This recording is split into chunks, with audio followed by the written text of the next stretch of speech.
10 ila 16 Mayıs tarihleri arasında her yıl Engelliler Haftası kutlanıyor.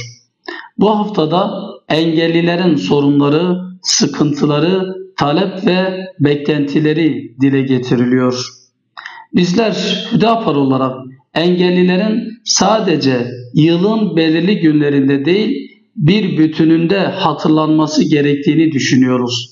Ve bunun için de bizler yılın bir bütününde engelli kardeşlerimizin yanında bulunmaya, onların sıkıntılarının çözümü konusunda üzerimize düşeni yapmaya devam ediyoruz. Engelli kardeşlerimizin sorunlarının çözümü ve toplumda hak ettikleri saygıya ve imkana kavuşmaları bütün insani ve vicdani düşünen herkesin sorumluluğu altındadır. Bu duygu ve düşüncelerle ben 10 ila 16 Mayıs tarihleri arasında kutlanan Engelliler Haftası'nın hayırlara vesile olmasını, engelli kardeşlerimiz açısından sorunların çözümüne vesile olmasını diliyorum.